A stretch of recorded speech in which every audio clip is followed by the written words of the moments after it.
பாமக ஐயா ராமதாஸ் அவர்கள், அன்புமணி ராமதாஸ் அவர்கள் தூண்டிவிட்டு அந்த இடத்துல பிரச்சனை பண்ணிருக்காங்க. அவங்க ஆட்சிக்கு வரணுன்றதுக்காக பொய்யான ஒரு நாடகம் ஆடி அதை எடுத்துட்டாங்க. பாமக செயல்பாடுகள் குறித்து செய்தியாளர் எழுப்பிய கேள்விக்கு காடுவெட்டி குருமகள் விருதாம்பிகை பதிலளித்துள்ளார். ராமதாஸ் மற்றும் அன்புமணி ராமதாஸ் செயல்பாடுகள் எப்படி இருக்கு? அவங்களோட செயல்பாடு என்ன இருக்கு அதை நீங்களே சொல்லுங்களேன், தெரிஞ்சுக்கிறோம். ஏன்னா ஏடிஎம்கேவும் பாமகவும் கூட்டணி இருக்கக்குள்ள 2021 எலெக்ஷன்ல கூட்டணி இருக்கக்குள்ள எங்களோட அப்பாவோட நினைவு நாளும் பிறந்த நாள் எதையுமே கொண்டாடக்கூடாது அப்படின்னு சொல்லி பிரச்சனை பண்ணாங்க. 144 போட்டு ஸ்டே ஆர்டர் பண்ணாங்க. அதை மீறி தான் நாங்க பண்ணிட்டு இருந்தோம். அதை நாங்க ஐயா கிட்ட கோரிக்கை வச்சிருந்தோம். பிரச்சாரம் பண்ணக்குள்ள இந்த மாதிரி எங்களுக்கு பெர்மிஷன் இல்லாம தடை இல்லாம நாங்க நல்லபடியா எங்களோட ஃபங்க்ஷனை கொண்டாடணும், 1 இயர் ஜெயந்தி விழாவா நாங்க கொண்டாடணும்னு சொல்லி கேட்டிருந்தக்குள்ள பெர்மிஷன் கொடுத்து ஐயா தான் நடத்தி வச்சாரு. ஸ்டாலின் ஐயா அவர்கள் தான் நடத்தி வச்சாரு.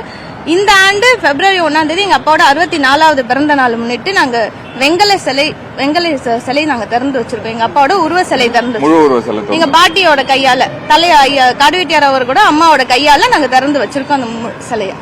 அந்த இடத்துல சில பாமக காரங்க பிரச்சனை பண்ணாங்க.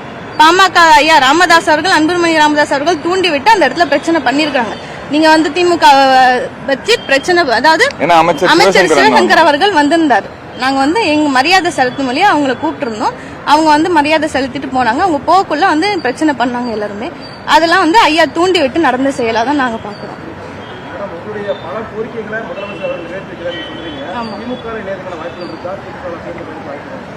எங்க சமுதாய மக்களுக்கான கோரிக்கையை நாங்க கேட்கிறோம். இன்னைக்கு கூட ஜாதி வாரி கணக்கெடுப்பு எடுத்து அனைத்து சமுதாய மக்களுக்குமான பங்கீடு வழங்குமாறு கேட்டிருக்கோம். ஐயா ஸ்டாலின் அவர்கள் அதுக்கு பரிசீலனை பண்றேன்னு சொல்லியிருக்காங்க. எங்க சமுதாய மக்களுக்கான கோரிக்கையை நாங்க கவர்மெண்ட் கிட்ட கேட்கிறோம். கவர்மெண்ட் அது முடியறத செய்யறாங்க.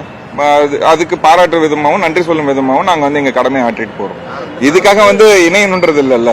எங்க சமுதாயத்துக்கு நாங்க எல்லா வழியிலும் போராட தயாரா இருக்கோம். 10.5 தர மாதிரி தந்தாங்க. அப்போ தந்துட்டு அதை உடனே எடுத்துட்டாங்க. அப்பவே நாங்க அறிக்கை விட்டுருந்தோம், இந்த மாதிரி டேட்டா எல்லாமே தராங்க, இது நிரந்தரமா இருக்காதுன்னு சொல்லி அறிக்கை விட்டுருந்தோம். அதே போல அவங்க ஆட்சிக்கு வரணுன்றதுக்காக பொய்யான ஒரு நாடகம் ஆடி அதை எடுத்துட்டாங்க.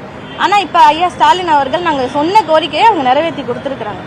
21 தியாகிகளுக்கும் மணிமண்டபம் தடுக்கிறதுன்னு சொல்றது ஒரு பெரிய விஷயம் தான். ஏன்னா காடுவெட்டியார் அதுக்காக தான் அவ்வளவு தூரம் போராடினார்.